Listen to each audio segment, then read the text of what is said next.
something that's carved as much as the shell box. It doesn't really matter about whether things are dead perfect, as long as everything fits together.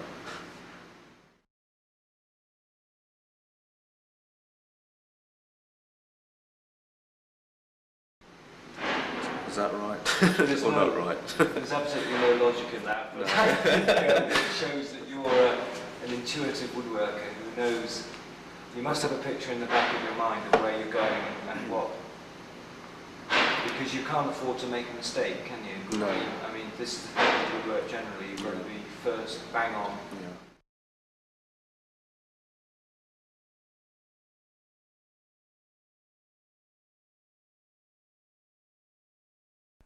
Hello, my name is Jeremy Broun, and I'm a designer maker in wood. Wood is man's oldest natural resource, and its use throughout history tells the story of civilization almost better than anything else on this earth. Indeed, that story continues on to the present day.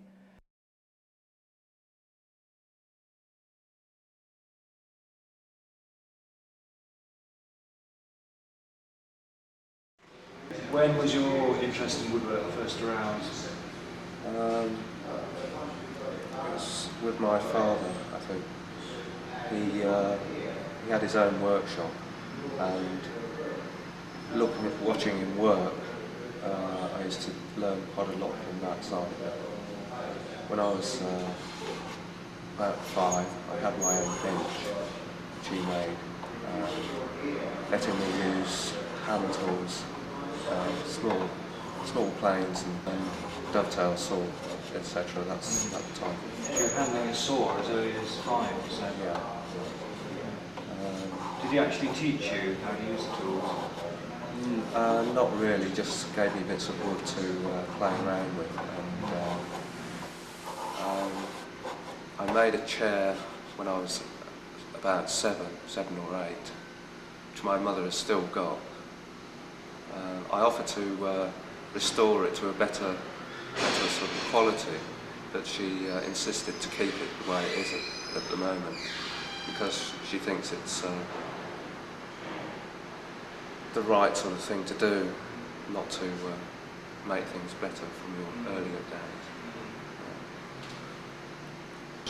What would you say you learned from your father? I mean, obviously inspired you. I love the work he did. Antique restoration and reproduction work of a very high standard, using old material, old timber, and carving. That's the sort of thing that really impressed me as far as my father went. He died when I was about 6, and there was another chap in the village who also had a workshop with machinery, and very old, antiquated machinery, with belt-driven mostly, and mostly chippy work or carpentry work. But he also did metal work, which I was very interested in, with forge and anvils and all that sort of thing. What have you found has fascinated you in your childhood, mostly about woodworking? The material, I think, the different qualities of different woods, and what you can make out of. What were you best at school? My best subjects at school was woodwork, of course, technical drawing, mathematics, physics, and some chemistry, which is all very useful as far as making furniture goes.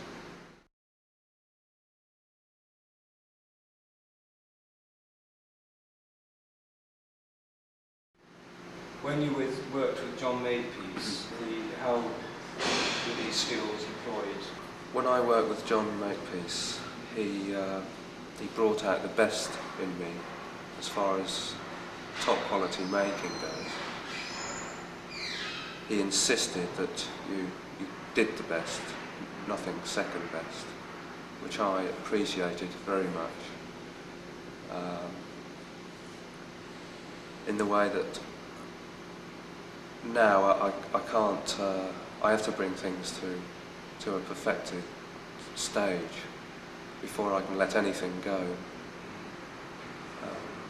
How did you design that shell?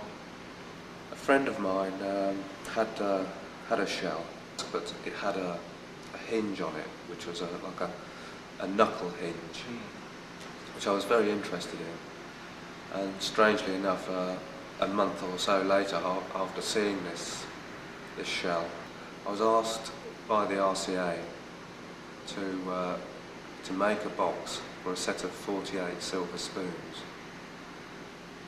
in which I had this idea of making a box with this hinge and also a scallop shell.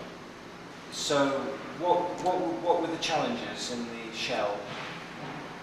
I think the most challenging thing on the shell was probably the hinge itself, which was trying to make it mechanically sound and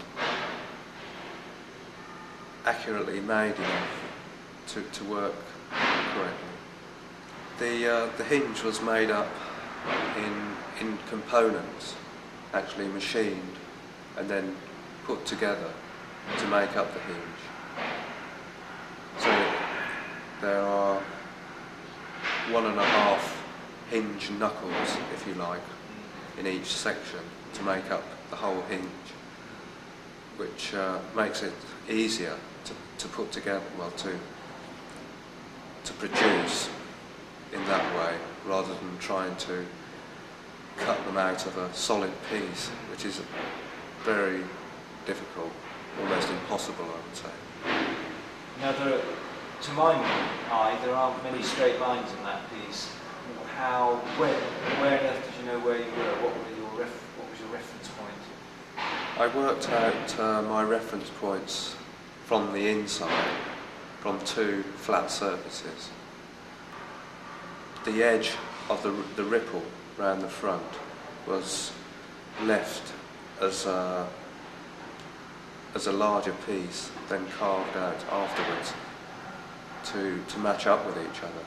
So, in other words, they were 2 sort of flat hemispheres, so to speak. That's right. Two flat hemispheres with a higher piece all the way round, so that it could be carved up and under that part of the centre line. So it actually goes up above the centre line and below the centre line. Then the 2 match together. Right, so rather like the line going through a sound wave. Yes, that's right. Did you use any measuring instruments? I used measuring to a certain extent, but on something that's carved as much as the shell box, it doesn't really matter about whether things are dead perfect, as long as everything fits together. Is that right? Or not right? There's absolutely no logic in that, but it shows that you're an intuitive woodworker who knows. You must have a picture in the back of your mind of where you're going and what. Because you can't afford to make a mistake, can you? No. I mean, this is the thing with woodwork generally. You've got to be first, bang on. Yeah. I think that's a wrong thing to say, actually. No, that's okay. I mean, just think of another way of saying it. I mean, the shape that, what would I call those shapes? Flutings or the Well, ripples. I could call them flutings, I suppose. The shell itself is made up out of wedge-shaped pieces of sycamore. Each wedge shape is to its own specified size on a plan drawing. Each one of those joints from each wedge to the next one is a centre line for the fluting on the box. So that becomes a reference point. So that becomes a reference point on it. Yes. That makes more sense. Have you had any training in wood sculpture at all?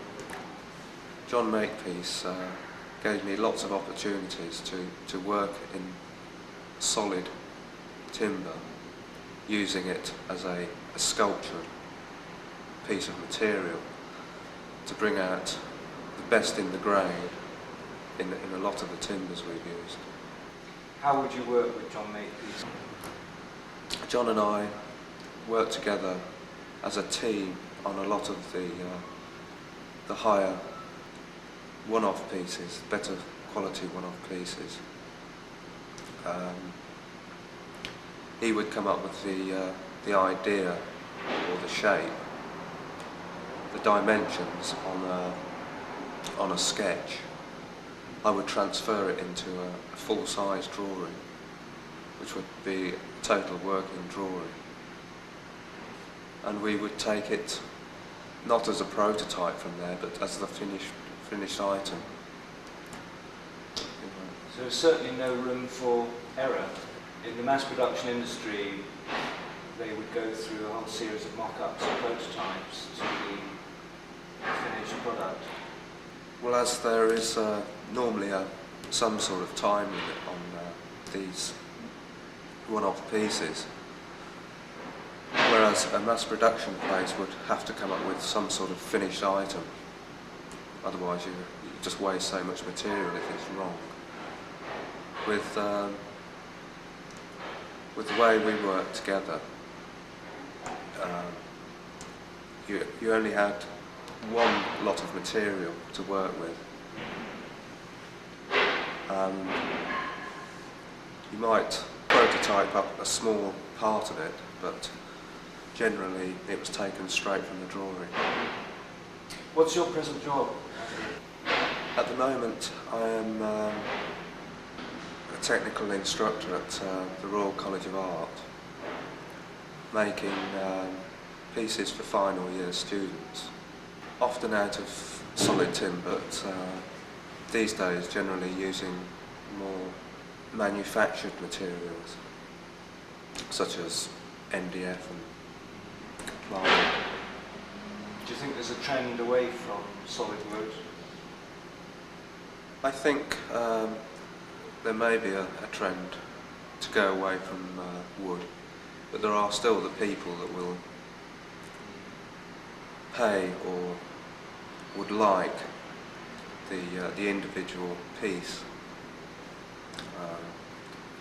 Going back to the shell, the finish of that shell is pretty immaculate, and there's hardly a scratch on that.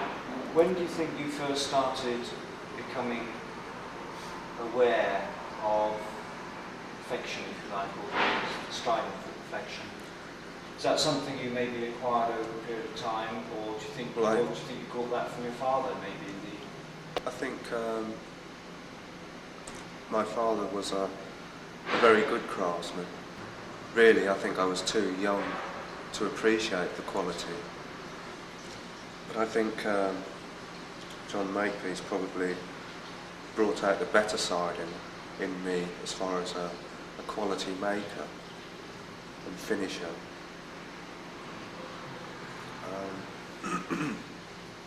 The shell is made up of lots of wedge-shaped pieces of sycamore. These are fiddleback sycamore. This is cut out of the tree, which is quarter sawn, which makes it a lot more stable than whether it was cut through and through. And this is what gives the effect of the rays going round the top of the shell and inside.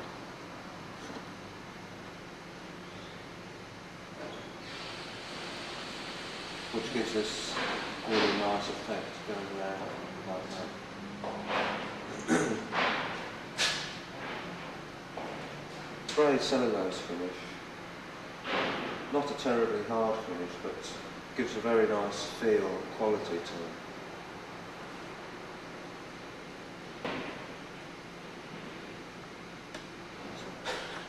How long did it take you to make? Roughly how many hours?